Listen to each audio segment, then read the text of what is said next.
Troisième étape, le déroulement de votre première opération.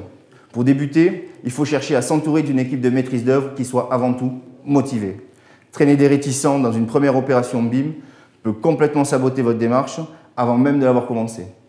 Donc, même si vous avez des affinités et des habitudes avec certains groupements de maîtrise d'œuvre, mettez toutes les chances de votre côté et privilégiez l'expérience, la motivation et la maîtrise des outils informatiques BIM. Dans un premier temps, vous allez donc désigner et identifier un interlocuteur comme le référent BIM dans l'équipe de maîtrise d'œuvre. Il aura à sa charge d'expliquer sa démarche à tous les autres intervenants, leur présenter l'avancement de la maquette et les amener petit à petit à collaborer pour alimenter son contenu. Alors c'est évident que cette prestation a un prix et que celui-ci viendra s'ajouter au prix d'une prestation traditionnelle de type LOMOP. Il est fort probable que pour vos premières opérations, seul un ou deux des participants travaillent déjà en BIM. Le référent BIM devra alors réaliser probablement lui-même, sur la base des plans 2D, la maquette numérique et y intégrer les informations qui seront listées dans votre charte. C'est ce qu'on appelle le BIM de niveau 1. Alors ça peut vous sembler faible comme objectif, mais c'est déjà un premier pas qu'il faut avoir le courage de franchir. Pour votre première opération, ayez l'humilité de fixer des objectifs cohérents avec votre niveau de BIM. Ne cherchez surtout pas les premières opérations pour mener une démarche BIM intégrale, avec la livraison d'une maquette mise à jour à chaque phase de conception et de suivi de chantier. Cela ne vous servira strictement à rien, puisque premièrement, vous ne serez probablement pas en mesure d'exploiter pleinement la maquette, et que les entreprises ne sont pas encore préparées au BIM, en phase d'exécution en tout cas. Et surtout, parce que cela, c'est clairement techniquement impossible.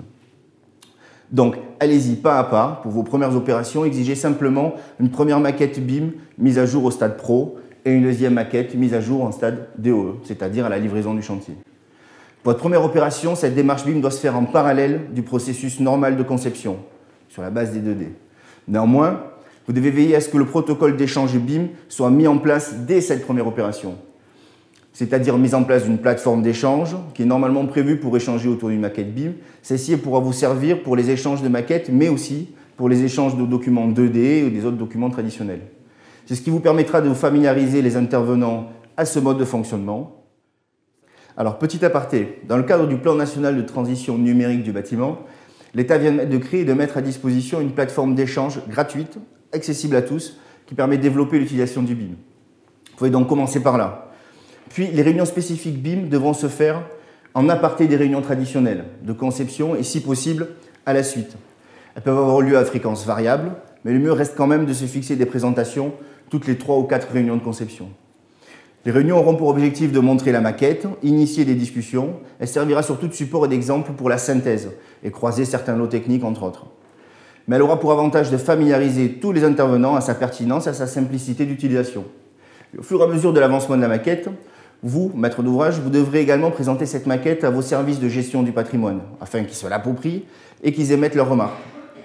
C'est via cette méthode participative d'apprentissage que ce processus BIM formalisé se mettra en place pour passer au stade BIM niveau 2.